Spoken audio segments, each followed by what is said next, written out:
जहाँ तक पेन की बात है, पेन के लिए सबसे इम्पॉर्टेंट फैक्टर है स्टॉप द पीरियड्स। अस्सलाम वालेकुम जी, this is doctor Sana Nazir, consultant gynaecologist and fertility expert at Australian concept fertility centre. उम्मीद है आप सब खैरियत से होंगे। इस वीडियो में हम डिस्कस करना चाहेंगे ट्रीटमेंट एंडोमेट्रियोसिस का। हमने लास्ट वीडियो में एंडोमेट्रियोसिस क्या होता है, उसकी क्या सिम्टम्स होती हैं, वो डिस्कस की थी। तो अब क्या ट्रीटमेंट है? एक्चुअली हमने आपसे डिस्कस किया था कि मेन कंप्लेंट क्या है, वो है पेन और इनफर्टिलिटी, बेबी का ना होना। तो हमने इन्हीं दोनों चीज़ों को मैनेज करने के लिए इसका ट्रीटमेंट करना होता है। जहाँ तक पेन की बात है, पेन के लिए सबसे इम्पॉर्टेंट फैक्टर है स्टॉप द पीरियड्स। हमने ये पता चला कि ये टिश्यूज़ अगर ब्लीड करेंगे, इन्फ्लेमेशन कराएंगे, स्कारिंग कराएंगे, तो हम क्या करते हैं कि जब भी फीमेल आती हैं, स्पेशली यंग और जो कि स्पेशली घर शादी नहीं हुई जो होती, तो हम उनमें आपको हार्मोनल मेडिसिन देते हैं। हार्मोनल मेडिसिन का मेन पर्पस क्या होता है कि आपको एटलीस्ट 3 मंथ्स के लिए पीरियड स्टॉप हो जाएं।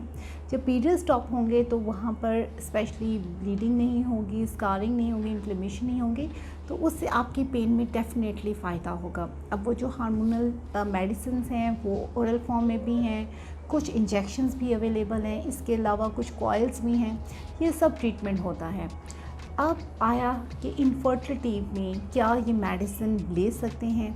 मेडिसिन एक्चुअली है पीरियड्स को स्टॉप करने के लिए, और जब बेबी पैदा करना है तो पीरियड्स का रेगुलर होना बहुत ज़रूरी है। तो इसीलिए उसमें medical treatment it will not work more. अब हो क्या रहा है, अगर इनफर्टिलिटी है और आपकी जो है एंडोमेट्रियोसिस है, तो सबसे पहले आपको कांटेक्ट करना है एक इनफर्टिलिटी सेंटर पे। वहाँ पर आपको देखा जाएगा, आपके कुछ टेस्ट लिए जाएंगे, उसमें मेन जो टेस्ट होंगे वो होगा आपका AMH अक्सर जगह पर इग्नोर कर दिया जाता है, स्पेशली सिस्ट के लिए, लेकिन सिस्ट हमारे यहाँ यानी इनफर्टिलिटी सेंटर पे इसकी बहुत ज़्यादा वैल्यू होती है, क्योंकि एंडोमेट्रियोसिस का बहुत ज़्यादा इम्पैक्ट है AMH पे। अगर आपका AMH ड्रॉप कर रहा है, इट्स मीन कि एंडोमेट्रियोटिक सिस्ट बड़ी होती जा रही है अंडेदानी में, और वो जो ओवरीज के जो टिश्यूज़ हैं जिनमें अंडे होते हैं उनको ख़त्म करते जा रहे हैं। अगर ऐसा कुछ होता है कि आपका AMH कम हो रहा है और स्पेशली आपकी जो है एडवांस फॉर्म है, लाइक फैली हुई एंडोमेट्रियोसिस है, तो उसमें आपको क्या करना चाहिए? सबसे इम्पॉर्टेंट है आपको ये देखना है कि क्या surgery is a suitable option for you और नॉट। और ये बहुत सारे पेशेंट कंफ्यूज होते हैं, क्या हम सर्जरी करवाएं, क्या नहीं करवाएं। तो उसका आंसर ये है कि सबसे पहले तो इसके लिए रिकमेंडेड ऑप्शन है लेप्रोस्कोपिक सर्जरी। लेप्रोस्कोपिक सर्जरी में आप जो है वो देख सकते हैं कहाँ कहाँ डिपॉज़िट है, और वो आप बहुत क्लियर इमेज लेके उन सब जो जहाँ जहाँ ये जो एंडोमेट्रियम के टिश्यूज़ होते हैं वो डिपॉज़िट होते हैं वो बर्न कर सकते हैं, लेकिन मेजर जो बेहतर फील किया जाता है वो उन डिपॉज़िट को वहाँ से रिमूव कर दिया जाता है। उससे मेन फैक्टर क्या होता है कि आपकी पेन में आराम आता है, चीज़ों को जो जुड़ी होती हैं उन्हें बड़ा स्मूथली सेपरेट किया जाता है, तो वो आपकी मेन ओवरऑल आपकी पेन में कमी आती है। अब सेकंड के वो अगर आपके इनफर्टिलिटी हो रही है और आप लेप्रोस्कोपिक सर्जरी पे जा रहे हैं, तो लेप्रोस्कोपिक सर्जरी कैसी होनी चाहिए? ये सर्जरी कंजर्वेटिव होनी चाहिए as much as possible. Like आप इसको ये देखें कि अगर आप ज़्यादा सिस्ट को रिमूव कर देते हैं तो चांसेस हैं कि आपके जो ओवेरियन जो टिश्यूज़ हैं वो भी साथ चले जाएं और आपका एग रिज़र्व कम हो जाए और आपका AMH और कम हो जाए। और डेफिनेटली अंडेदानी का और फंक्शन सिर्फ़ और सिर्फ यही है कि अंडे बनाना, अच्छी क्वालिटी के प्रोड्यूस करना। तो ये बहुत इंपॉर्टेंट है कि जब आपने सर्जरी करनी है, एक बेस्ट सर्जन से करवानी है जो कि आपकी एक कंजर्वेटिव सर्जरी करें और मैक्सिमम आपके ओवेरियन टिश्यूज़ को छोड़ें।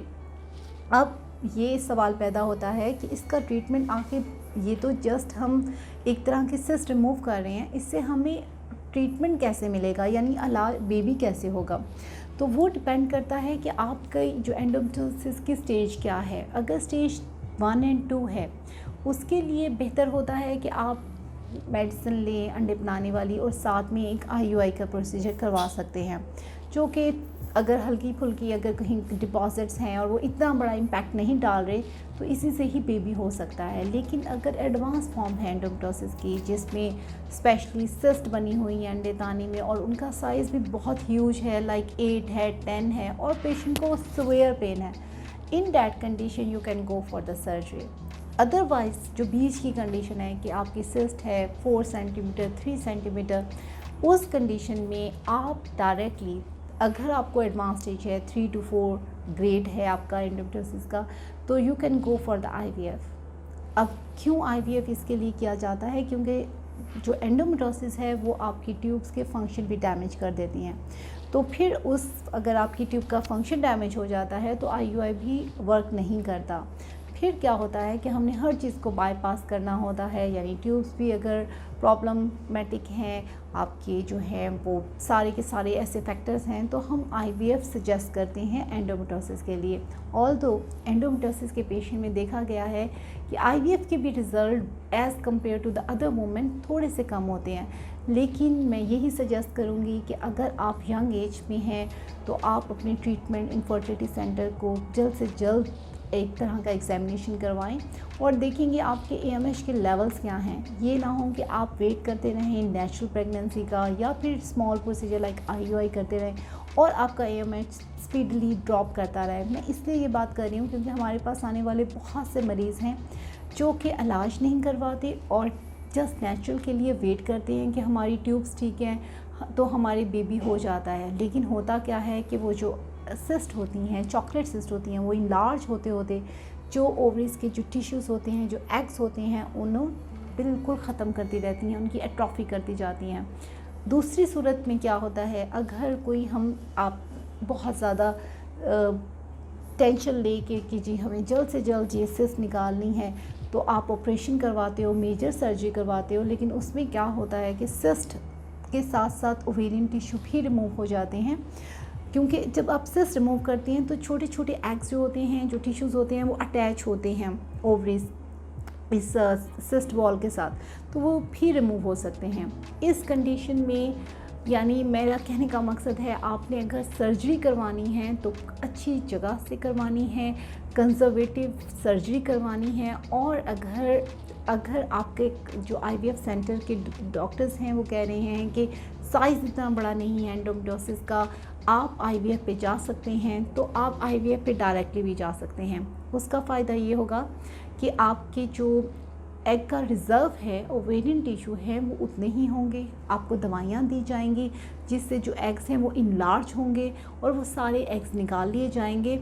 ऐसी कंडीशन में सर्जरी सिर्फ उस वक्त IVF से पहले की जाती है अगर बहुत ह्यूज आपकी सिस्ट हो और जो हिंड्रेंस पैदा कर रही हो कि जो फॉलिकल को हमने जो एग्स को निकालना है, अगर उसमें कोई भी मुश्किल हो रही हो और एग्स नज़र आने का अंदेशा हो कि वो नज़र नहीं आएंगे, उस कंडीशन में हम सर्जरी करते हैं। अदरवाइज़ अब एडवांस फॉर्म जो एविडेंस बेस्ड बातें हैं उनमें सबसे इम्पॉर्टेंट यही है कि आपको, अगर आप इनफर्टिलिटी का ट्रीटमेंट लेना चाहते हैं और आप IVF करना चाहते हैं, तो और अगर आपका एक्सपोजर ठीक है, आपके एग्स ठीक नज़र आ रहे हैं, तो you can go with IVF without any surgery.